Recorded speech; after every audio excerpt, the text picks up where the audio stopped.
What up, everybody? Just wanted to say a big thank you to everybody who's supported Lockdown Universe for the past 3 years. I really appreciate you.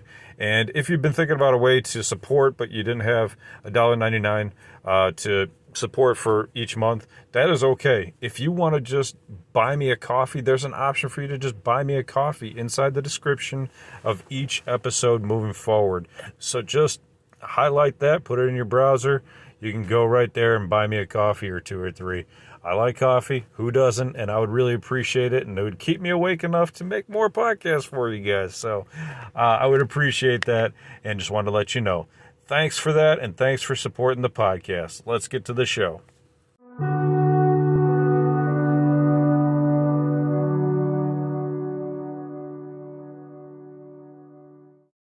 What up, what up, what up? Welcome back to Lockdown Universe, home of the bizarre, peculiar, and unheard of stories of UFO legend and paranormal lore. Welcome back, welcome back. Happy to be back.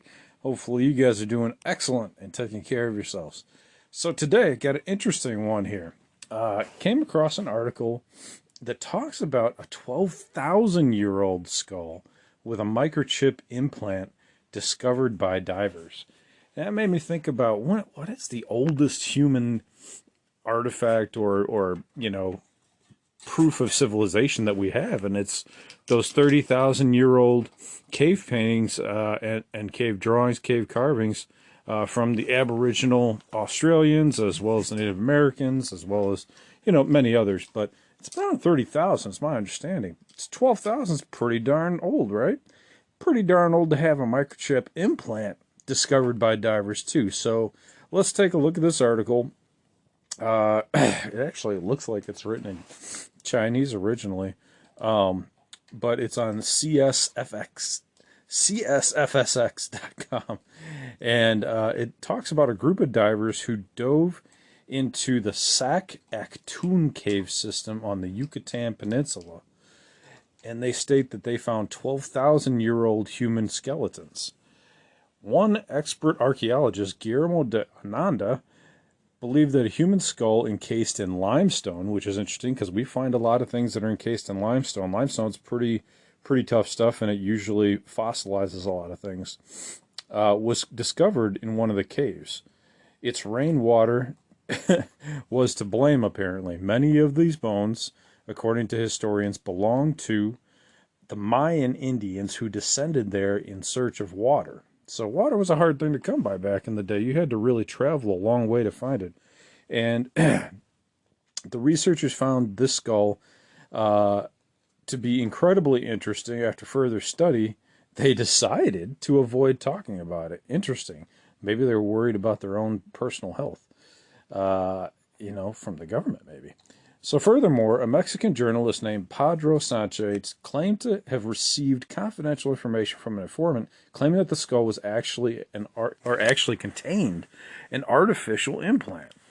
Although experts initially assumed that it was just a regular metal plate, it turned out it was something else completely different. It was a microchip that was inserted more than 12,000 years ago. So I'll finish this a little bit, but it makes you wonder, right? Was it alien?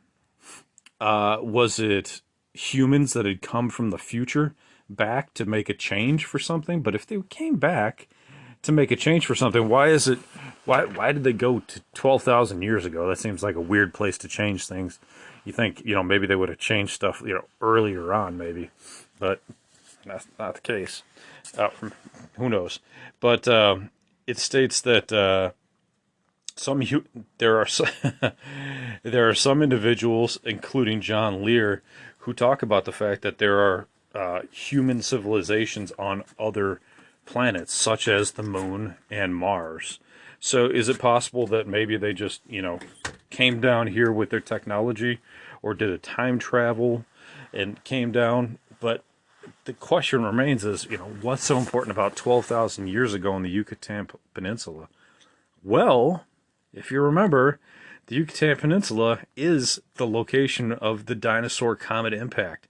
So if that's true, they were there. Could it have been that they were doing some research or fighting some battles back then? Okay, because the dinosaur extinction event really is a cover up. It occurred because of the fighting between the reptilians and other civilizations, the Nordics in particular, but others that wanted to have a genetic farmer race planet here. They needed the outposts. We're on the far outskirts of the galaxy, so we're a perfect place for a zoo. And if some of us primates jump off the planet in spaceships, it's going to take us a long time to get anywhere because we still haven't figured out how to get very far, right? Can barely get to our own moon. Can't even do a manned mission to Mars yet. So we're not going anywhere too far outside of the solar system anytime soon. So perfect place to put us. Perfect place to fight for us.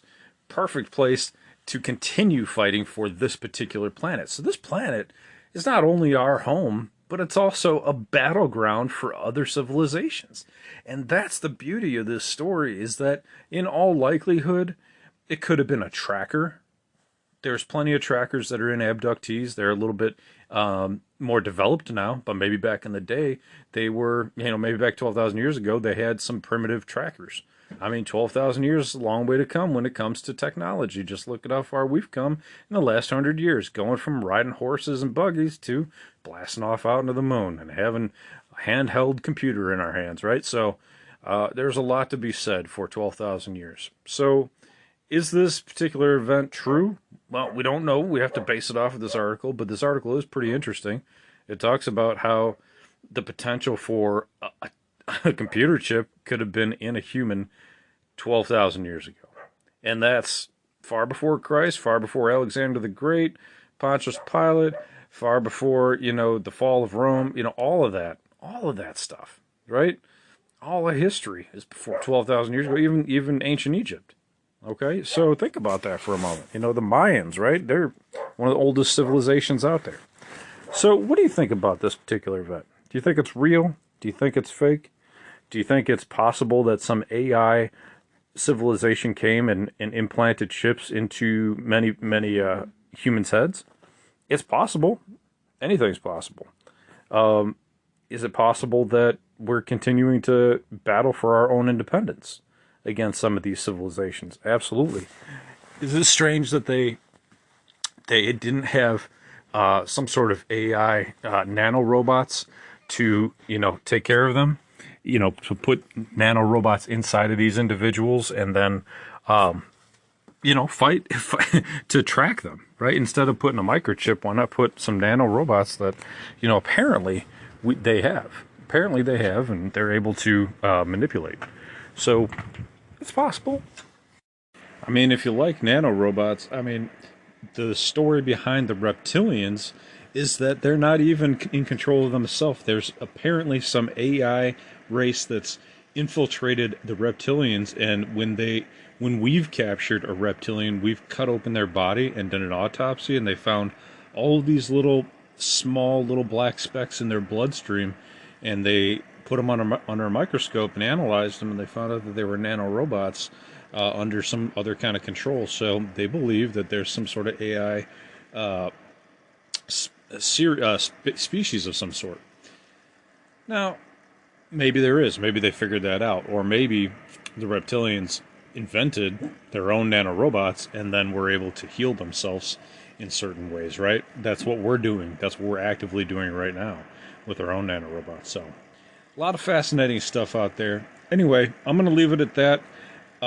There's not a lot more information on this particular 12,000-year-old microchip, but given the fact that a lot of civilizations die and then are reborn and we rebuild, and we're already at the point where Elon Musk has given us Neuralink, we have the capability of microchipping ourselves now and giving ourselves instant access to Google and Facebook and YouTube and TikTok. So, fascinating stuff as we come full circle on our civilization.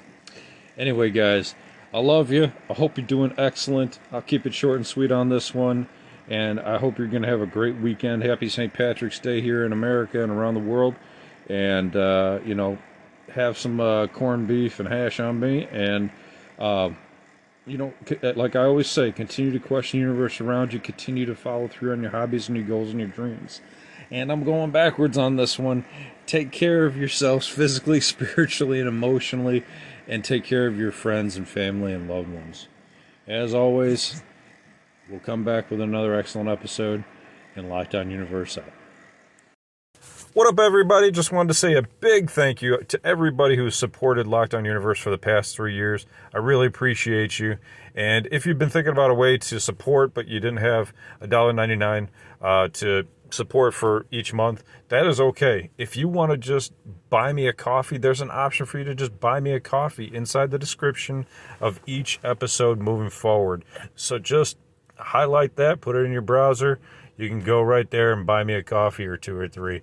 I like coffee. Who doesn't? And I would really appreciate it. And it would keep me awake enough to make more podcasts for you guys. So I would appreciate that. And just wanted to let you know. Thanks for that. And thanks for supporting the podcast. Let's get to the show.